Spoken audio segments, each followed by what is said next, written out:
daily soccer podcast with the Global Sports Podcast Network.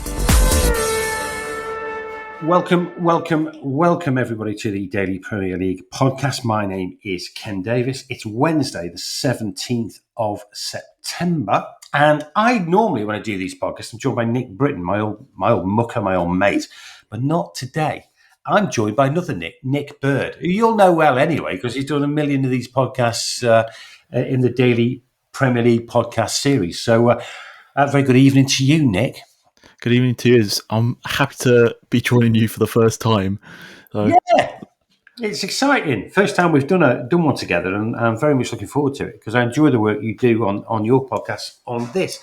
Big thank you, by the way, to anyone joining us who makes listening to the Daily Premier League podcast a part of their everyday routine. It's great. We've got everyday listeners. And we really enjoy the correspondence that people send in. If you want to, by the way, send us an email and we read them all. It's Daily Premier League Podcast at gmail.com. That's Daily Premier League Podcast at gmail.com. Right, we've got a lot to talk through. What we're going to talk about today really is the Champions League. Obviously, this is the Premier League podcast, but just for today, imagine it's the Champions League podcast. Because we want to look at the Premier League teams that are playing in the Champions League. There were 2 games last night. There's 2 games tonight. We're recording this just before the kickoff, and there are 2 games tomorrow. And we want to talk about the 6 teams that are involved in the Champions League. That is Arsenal, Spurs, somehow, in brackets, Liverpool, Chelsea, Man City, and Newcastle. Now, I know I can say Spurs in brackets somehow to Nick because he's a massive Arsenal fan. So, any chance of Spurs winning the Champions League, Nick? No, I don't think they were even particularly good last night. So, for them to struggle against Villarreal and then find a way to go through and win the whole thing would be quite the upset. I think the Daily Premier League 5-a-side team has got a better chance, to be quite honest, and we're not even in it. So okay, right. So how we're going to kick this off? Actually, the way we're going to kick this off is a little reminder because things changed recently. I think for last season and for this season, in terms of the way qualification works in the Champions League, and so it's always worth just revisiting that for a couple of minutes. So just to make sure you understand, the whole competition is now a 36-team competition, of which there are 8 games before any knockout games start. And it's a league, really, and it's a big league with 36 teams in it. So what you've got at the end of those 8 games is that 1 to 8 automatically qualify for the round of 16. The next 16 teams, really going from 9 to 24, well, they qualify for a little one-off knockout situation, and the winners of those go through to the round of 16 as well. So you've now got 16 teams made up of 1 to 8, and now 8 from 9 to 24. So they're the 16 teams.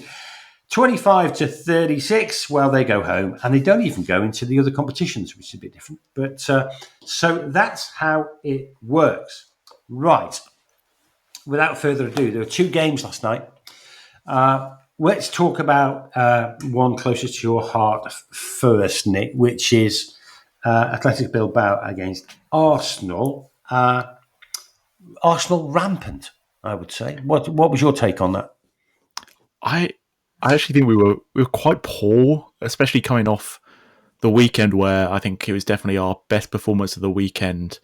The stadium was very loud being there in person. I think getting to see Eze, a left winger who will beat their man, was quite a big part of that at the weekend. But then coming into yesterday, in Bilbao, and it was their first Champions League game in a decade. So it was incredibly loud there. They were very It was a cauldron, wasn't it? Absolutely. Yeah. Green and white everywhere. And then I thought they had the better of the first 20 minutes and we slowly got into it, which feels like it's been a bit of a factor of the start to our season. But the big sort of exclamation point on it is the depth is why we've won the game again. And that was the big part of the transfer window, getting more quality in. So we've not got Saka, Erdegaard, Saliba, White. You could probably name a few more, and there's still no goals conceded from open play through 5 games. Martinelli and Trossard, who kind of look like they're on the way out, have maybe been buoyed by the fact that they've got much better competition in front of them, and they come on, make the difference, and get us through that first difficult game before playing Manchester City at the weekend. Yeah, I thought Martinelli's goal was great. The way he took that, the way he accelerated away and finished it. I thought Martinelli's always been a great player. I mean, does he not feature now, do you not think, in terms of Arsenal's future? Do you think he is on his way? And why do you think that is? I think it's a little bit of a case of we've watched him do the same things for 4 years, I think it is now. And the fan base is quite tired of watching the way he sizes up against his man one-on-one, and the inability to beat his man, then the lack of end product, a lack of development in his game generally. So I think he has a future in football. Obviously, he's not a bad footballer, but he might not be a footballer on the Arsenal level trying to win Premier Leagues and Champions Leagues anymore. Maybe he'll refine that in a different country. Maybe he'll find that in a different position, because there's been talking amongst Arsenal fans for quite a long time that maybe he's better at striker than he is on the left wing, because a lot of his best work comes centrally, and we saw that yesterday as the run came through the middle, and it's on the transition where his pace is kind of his best attribute, and maybe the finish wasn't incredible. It went under the keeper just about. Yeah, it is. Playing for Arsenal, he's not going to get loads of those transition opportunities because it's slower building out from the back, and we have been more direct to try and compensate for Gyökeres, whose strengths are in that part of the game. But I just think Eze is leaps and bounds ahead of him, and while left wing's not Eze's natural position, just because he hasn't shown it at Crystal Palace doesn't mean he can't play there and get an end product from those wider positions. Yeah, very wise. It's an interesting perspective. I don't often talk to Arsenal fans about Martinelli, but clearly it sounds like he's not considered, part of the future. And you're right, Eze's completely different level. But yeah, great that he came off the bench. Great substitutions by Arteta. I mean, they really did make the difference. They kind of injected a level of urgency and energy into the team that was a little bit lacking, and great to come away from Bilbao with 2-0. Because people were talking about Bilbao as being a real surprise package in the Champions League. People were genuinely thinking they were contenders. Yeah, I think a little bit of luck that Nico Williams was injured, but like you say, that the substitutions this year, it's Martinelli and Trossard coming off the bench. Last year it would have been Sterling and like Nathan Butler or Odeji. It's such a huge difference, and we've seen it through pretty much every Arsenal game so far. So it was an impressive performance. I thoroughly enjoyed the game. Bilbao is a cauldron. They take their football pretty seriously in north of Spain, and it was great to see Arsenal emerge with a 2-0 victory. Now, we have to talk about this, and that's Spurs. I know it might be difficult, but let's just grit our teeth and try and get through it.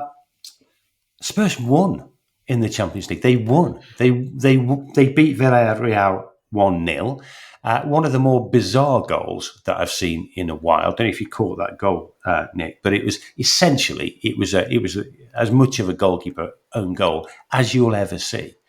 I mean, the ball just bounced in front of him, squirmed away from him like trying to wrestle an eel, and the look on his face. One of the highlights of yesterday was the look on the Villarreal's goalkeeper's face when he realised exactly what the ball was about to do. But what was your take on the Spurs game? Sort of got away with one. It felt like obviously an incredibly fortunate goal. Then there was the penalty that then wasn't given because it was obviously outside the box. Yeah. Van de Ven arguably lucky to get away with just a yellow card. He was last man, and he was. And I then would there have been was screaming for a red. I would have been yeah, screaming for a red if it'd been against us. and then I think Xavi Simons was also a little lucky to not get a second yellow card. He took down Pepe after he nutmegged him on the transition while he was already on a yellow card. So they maybe got away with that a little bit. Pepe looked very determined as an ex-Arsenal player to score against them, and just didn't quite bounce for him. But they got through it in a relatively empty stadium. I think Arsenal fans went through the same thing where, oh, that's really expensive for a team who I'm not that bothered about. So Yeah. maybe it was a little bit of that, but they got through it while they weren't particularly good, which I think they've done a few times already this season, which is credit to Thomas Frank. Yeah, Frank's made a difference in that. I mean, they're just more robust. They just don't concede the goals that they conceded under Postecoglou. If that had been Postecoglou in charge last night, they would have probably lost that 2-1. But yeah, well done, Spurs. It wasn't a great performance. I think Thomas Frank said that himself in his post game presser. But you take them, don't you? You take ugly 1-0 victories. I mean, that's what football life's all about. When about 3 minutes of the 4-minute highlight package is from the first 30 minutes of the game, you're a little bit worried about what the last minute is going to be. So, yeah, it was clearly not the most enthralling game. No, it was. You're right. Certainly, the Bilbao Arsenal game was a much better watch. Right, as we know here at Global Sports Podcast Network, as Thomas Frank knows, it pays to get your team selection right. And here at Global Sports Podcast Network, we spent a lot of time selecting our delivery partner. And we chose Zencastr because Zencastr makes it easy to bring your vision to life and share it with your audience wherever they may be. It's got 4K video recording, easy AI editing tools, and top-tier distribution tools, and they're all in one place. So if you've got a story to tell, you want to tell it with Zencastr. Check the show notes for details. You won't regret it.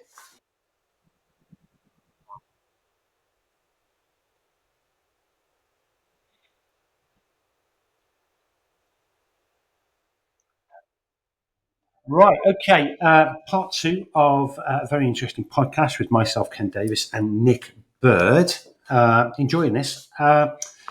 Games tonight, games tomorrow. We're going to briefly skim through them. Tonight we've got Bayern Munich against Chelsea. That's a game I'm looking forward to watching. Liverpool against Atletico Madrid. That's a game I'm looking forward to watching. Diego Simeone. Tomorrow we've got Man City against Napoli. Napoli are an interesting team, and we'll come to this later on. And then we've got Newcastle against Barcelona. I mean, this is what we love about the Champions League. Every single one of those games is going to be a watch, and it's going to be absolutely fascinating. We're going to come to tonight's games first. So, firstly, Bayern Munich against Chelsea. Bayern Munich, as we will all know, running away with the what do they call it in Germany? The Bundesliga. The Bundesliga. Running away with it. Vincent Kompany in charge at Bayern. I still don't know, by the way, as an aside, how someone goes from managing Burnley to managing Bayern Munich. But it's one of life's great mysteries. So Bayern Munich against Chelsea. Chelsea have been pretty impressive. And Pretty is doing quite a lot of heavy lifting there. Yeah. They've been good in parts. They've been great in parts, and they've been rubbish in other parts of the season so far. What's your take on the Bayern Munich-Chelsea game? What do you think the result will be? And we're going to go prediction results all the way through here. So Bayern Munich against Chelsea, Nick. I think Bayern Munich will win this relatively easily. They've started the season incredibly well, and their attack seems to have really gelled together. Gnabry has suddenly refound himself. Diaz has obviously gone there from Liverpool and looks another player. Elise, a different player. A different player. Elise is unbelievable. So I think Chelsea's weakest point is their defence, and going away to the Allianz, Enzo Maresca's first ever Champions League game, as well as a lot of this squad, I think. So quite a difficult environment to go into for Chelsea, and we saw Maresca rotate at the weekend maybe, and looking ahead to this game, and it let them down, and obviously drawing late against Brentford. So I think maybe 3-1 to Bayern Munich, and it feels quite a tall task for this Chelsea team, who have gone with Reece James in midfield, with just looking at the lineups, and Palmer on the left. So interesting choice of lineup to go to the Allianz with. Yeah, doesn't strike you as midfield dominance on the part of Chelsea, that. But we have got a rejuvenated Cole Palmer, and they are, of course, World Club champions. So we can't write Chelsea off. You reckon 3-1 Bayern? I reckon Bayern are going to win. I'm going to say 2-0 to Bayern. So we kind of agree on the result on there. Here's another one. I think we might well agree on the result on Liverpool against Atletico Madrid. I have to say, Atletico are my Spanish team. Went to see them a few times over the years. Led the manager is Diego Simeone. He's, let's be honest, he won't be listening. Can be mad. I mean, he's crazy, but he's got that energy and kind of drive and enthusiasm and personality and all those good things. But they've had a very mixed start in La Liga. I think they've got 4 points out of, or maybe 5 points out of 4 games. Yeah, 5 points. Something 1 win, 1 loss, 2 draws. Yeah, it's been very mixed. It's not going to get you very far in La Liga. Liverpool, of course, have been on fire. Now, that said, I think everybody who watches the Premier League knows that Liverpool have not been the finished article so far this year. They've won, but they've been susceptible, and they've been particularly susceptible in defence, particularly susceptible in the transition. Do Atletico Madrid have any chance whatsoever of recording a famous victory at Anfield? Maybe not a victory, but I think they can do the typical thing of Atletico Madrid in the Champions League, where they'll just sit in their own half incredibly deep and force Liverpool to work it out, which they got a bit lucky in doing against Burnley at the weekend. So almost got a blueprint from Scott Parker, of all people, to Simeone. But an interesting thing for Liverpool is Alexander Isak is starting this evening, which I did not expect. I thought he wouldn't really come into this team until mid to late October. So that'll be interesting to see how that changes things for them. But I think Liverpool will probably just about get over the line, maybe 1-2-0. But yeah, Atletico Madrid missing Julian Alvarez maybe helps them in the fact they can commit to just defending more, but they don't necessarily have that outlook, because Griezmann's not who he was 2 years ago. No. So quite a difficult task for Madrid, I think, going to Anfield tonight. I think so. The thing is, I think Liverpool are going to concede. A couple of seasons ago, Liverpool had a habit of always conceding. And it happened, and it occurred, it wasn't last season, the season before. They just conceded early, often the first goal, over and over and over and over again. I think Liverpool is still susceptible. I still think their central defensive pairing isn't right yet. They would have been a lot better if they'd got Gay. They didn't. Yeah. So I still think they're susceptible. So I think Atletico will score, but I think, as always at the moment, Liverpool will pop up with a winner in the 87th minute. Isak, why not? Isak, toe poke from 20 yards out, goes to the top corner. So I'm going 2-1 Liverpool. Do you say 1-0 or 2-0? Because we're going to review 2-0 Liverpool. Okay, moving forward to Thursday. This is an interesting game. Man City against Napoli. Napoli, led by Antonio Conte. He has turned them round. He has really turned them round. Top of Serie A. Kevin De Bruyne against Man City. Rasmus Højlund scored at the weekend for Man United. They are firing on all cylinders, and Man City are not firing on all cylinders. Another very inconsistent team. I'm going to go for a draw on this. I think Napoli are going to surprise Man City. I think Napoli are going to surprise a lot of teams this year. Yeah. So I'm going for a 2-2. What do you reckon? I was going for 2-2 as well. I'll go a little bit different. Yeah, I'll go a little bit different. I'll go 3-3. I think this could be a very sort of open basketball-y game, where I think McTominay will probably score, as is sort of tradition of Yeah.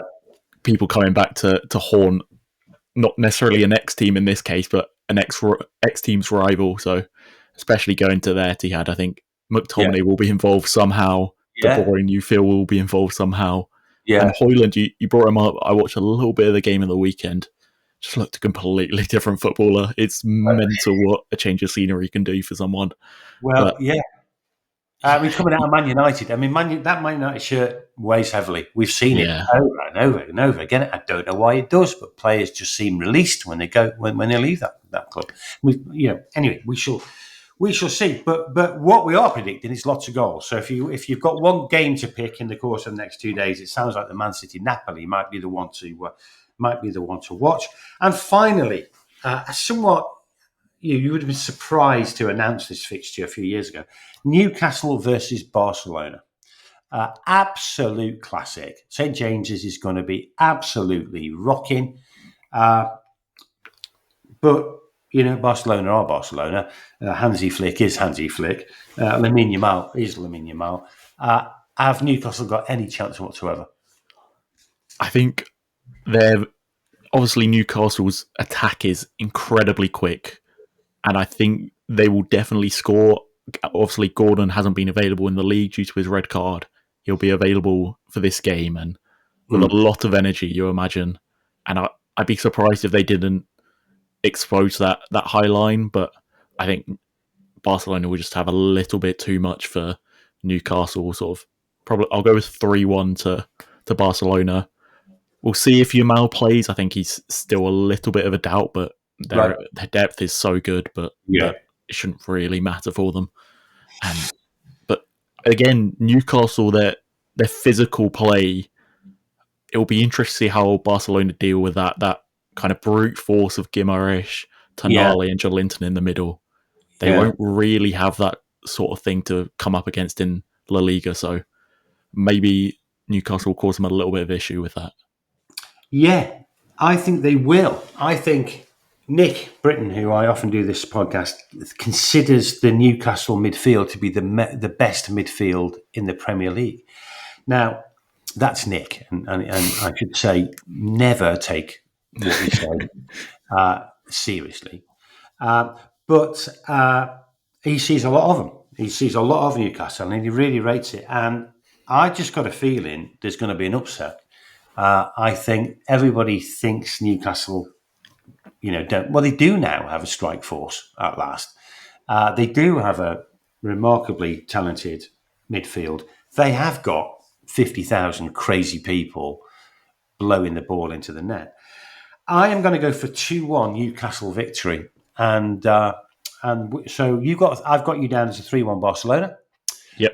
It should be a very, very interesting watch, and actually another game that I think will be an absolute credit to the Champions League. Now, before we move on to the final part of the podcast, Global Sports Podcast Network has partnered with Bioniq, the world's most personalized supplements, because your body is unique, and because without knowing what your deficiencies are, taking off-the-shelf supplements might mean you're not getting enough of the nutrients you do need and too many of the ones you don't need. So Bioniq provide 100% tailor-made supplements designed to deliver precisely what your body needs at exactly the right levels. So click this link in the show notes, use the code GSPN 2025, you'll get 40% off your first order. I was trying to do that. Now I've done it. Let's do it again.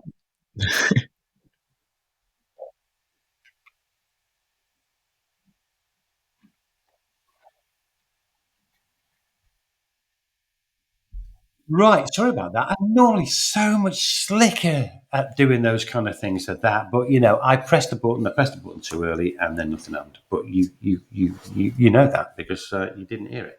Right, okay, going to finish off today's podcast. Here we are, Wednesday, 17th of September.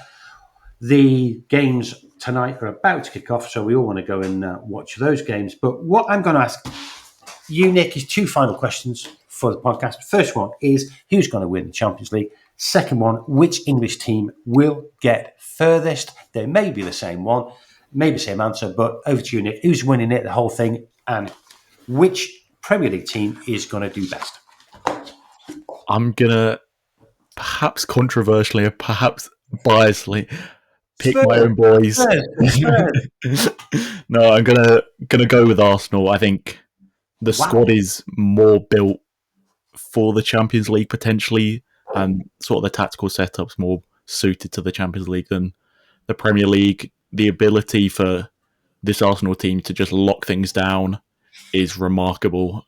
You just don't see teams finding a way to score against Arsenal at the moment, and the attack is so much better now. There's more ways for Arsenal to create and score. If players are out, you're not as bothered anymore. So I'm going to put my Arsenal hat on and back us to go the whole way for the first time. Wow. And so it's going to be 1-0 to the Arsenal just over and over and over and over again until they win the Champions League. What's made the difference? Obviously, Eze is just a talent, and we expect him. He was great at Palace. We expect him to be even greater at Arsenal because of the players he's got playing around him. Is that the big difference, or is there more to it than that? Yeah, I think having someone you can depend on that left side is such a massive difference, because teams have just been able to shut down Saka, shut down Odegaard, and you can be fairly confident that Arsenal won't score anything unless you give away a lot of corners. But now you have Eze, you can put Madueke over there, and he's impressive in his own right. Yeah, he's been so good in his first few games. And if a team wants to just focus on Arsenal's right side, there's so much space for Eze or Madueke to operate on that other side, and good luck giving Eze space on that side because he'll punish you. And on top of that, you've got a different striker in Gyökeres who, if Arsenal need to sit in and play counter-attacking football, you've got someone who will thrive in that, and he's improved every game. He may not be incredible technically, but he's a brute. He will run through you. He'll bounce players off of him, and I think that makes a big difference. But then you can also, when Havertz is back fit, he can come in, he can make the ball stick. You could arguably play both of them, Havertz flicking it in behind for Gyökeres. There's just so many different things that Arsenal can do now. Even Waneri, he's a year older. We've seen him have to play considerable minutes already, and arguably in Arsenal's two best performances, it's been when Waneri has played the majority of the game. So there's just so many different things in the attack now, and on top of that, somehow the defense has got even better. So and the midfield has got even better with Zubimendi coming in, Rice operating a little bit deeper. Rice is made, right. Positioning Rice in that position has really allowed everybody else to push on. I think he's great in that role. It's a little bit more balanced. I think Rice, when he's higher up, can kind of get in a little bit of trouble because he's not necessarily that creator. The fact he's quite right-footed doesn't really help our left-hand side. So putting him deeper, letting Zubimendi, who's happy to get forward, letting him go a bit higher sometimes. So I think the team is just far more balanced this year. And can't disagree with that. I think they look very good. Two further questions from that before I give you my predictions. Firstly, do you actually think they've got a chance to win the Premier League? I mean, they've obviously got a chance, but do you think they've got a better chance than ever of winning the Premier League? Coming into this season, I found it very difficult to not back Liverpool. Just the sheer amount of quality, but you watch these first couple of games and there's definitely holes in that Liverpool team at the moment, especially in defence. But as they have done over countless years, it feels like they find a way to get the win. And as much as I've seen Arsenal fans already saying they can't keep this up like this, they will get punished for this eventually. They kind of said, Arsenal fans were kind of saying that last year, and they kept going. And obviously Arsenal had their own issues with injuries and suspensions last year. But I think Slot will sort it out, but how quickly can he sort it out? How quickly can Isak kind of find his legs? Because I can't imagine this first game tonight from him is going to be sensational, considering he's not played football for quite a long time. So there's definitely that chance for Arsenal to win the Premier League. And I think it's a lot closer. It's a lot closer than it was last year. I happen to agree. I think Liverpool are going to drop points. I think there are some weaknesses, and I think teams are going to find them out. The other thing I would, as you were saying, the other thing I was going to say, I was just going to, I should mention, I think Isaac is going to be a failure at Liverpool. I know I'm the only person in the world who's saying that, but I've just got a feeling that Isaac is not going to be as good at Liverpool as he was at Newcastle. Anyway, time will tell. I know that's not a very popular opinion. And the second question I was going to ask is, if Arsenal are going to win the Champions League, who are they playing in the final? At the moment, I think Barcelona. But obviously, it always comes down to what sort of path do you have to take to get there. And we saw last year against Inter Milan, a lot of people were backing Barcelona, but I remember saying on the podcast after Arsenal and Inter Milan had gone through, I felt Inter Milan could do them just because of that high line, and that's what ended up happening. And at any point, it feels like Barcelona could get punished for that, but maybe a little bit more maturity in Flick. Maybe he'll change things up a little bit, and they'll get that next step to the final. Very interesting. Okay, my predictions are somewhat different. I think the final will be between Napoli and Real Madrid, and I think Napoli will win. And I mean, I just like them, and I really think they're going to be a surprise package.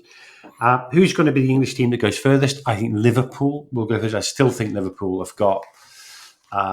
I think player for player, they're still the best team in the Premier League. I think you're right about Arsenal closing the gap tremendously in that. I really think they have, and I think Arsenal have got really good depth as well. The only fly in the ointment for that on Liverpool for me is Salah is not the player he was, in my opinion. I've spoke to a few people who follow Liverpool, see Liverpool regularly. In fact, I did it the weekend, and they're saying Salah just is really off colour, and Liverpool require Salah to be on colour to get these late victories. He scores so many late goals, Salah. So I'm going to be watching the Salah situation with great interest. So that's it. Thank you, Nick. That's been I really enjoyed doing that. That was really a lot of fun.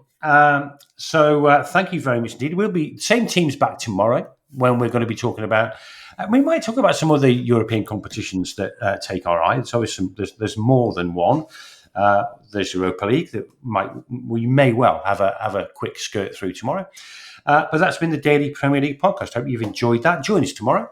And thank you, Nick. It's been a real pleasure. And up the Arsenal.